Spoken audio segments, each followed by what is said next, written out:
Okay, we talked about password protecting our whole site early on, but there's another way to do it, and I think we maybe touched on this a little bit as well. But I wanted to talk a little bit about some special things we can do with individual pages.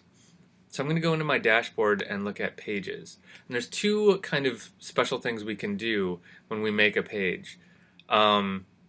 We can publish it in the future, and we can lock it down with a password. So I'm going to I'm just going to pick a random page, maybe, let's go to this chamber music page.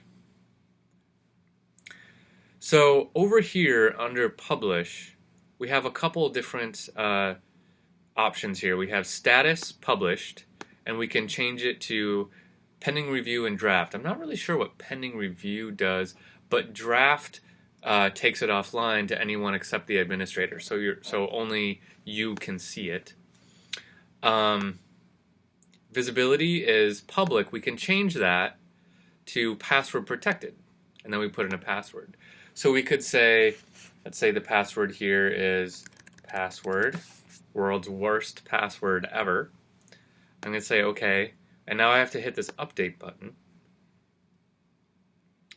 Okay, so now in my page, if I go to music and then chamber, it takes me to this. It says this is protected. Enter the password, and I say password, submit, and now I'm into that page. Now you could do that if you're working on a page and you're not quite ready for it to be, prime time yet, and you just want to lock it down so no one can see it. You could password protect it. I also use this sometimes to share files with people. Let's say, for example, you're a photographer. You're a photographer and you do a shoot for someone, and you want to get their approval on the images. You might make a page that has a whole bunch of images of the shoot, and then password protect it, and then send an email to that client and say, I've got your photos ready to go.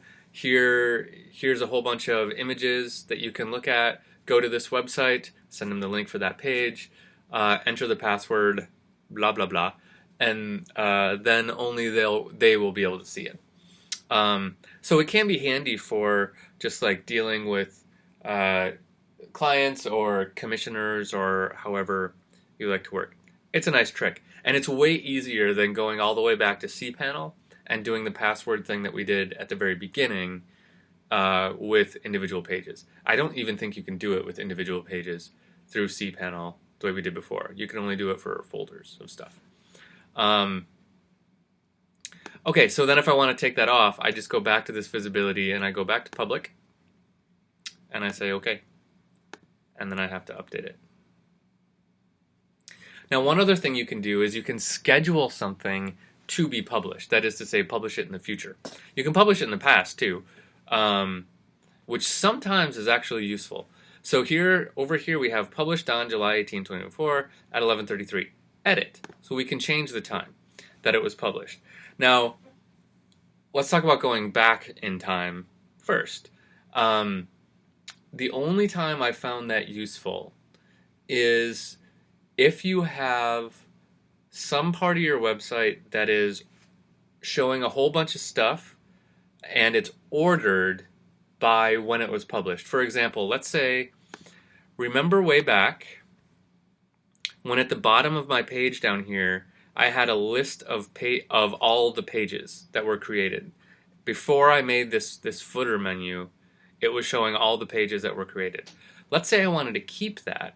The way it was ordering those was probably in the order that I created them, right? So it was showing the first one I created first, and then the second, and then the third, and then the fourth. What if I wanted to keep that, but I wanted to change the order? The easiest way to do it would be to go back here and say, okay, on this page I want to be first, so I'm going to say I published it in 2012. So I'm just going to rock the date back 2 years, because I know nothing's earlier than that, and it'll be the first thing that shows up. So if you have stuff that's ordered by when it was created, which you probably don't, but if you do,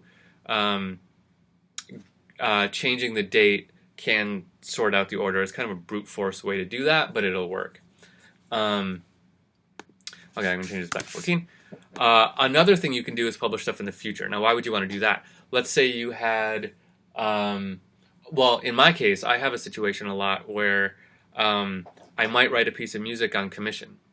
And the commission stipulates that I can't sell that piece of music to the general public until a certain date. So the person that commissioned it has exclusive rights to use it and perform it and whatever for typically 10 months or so.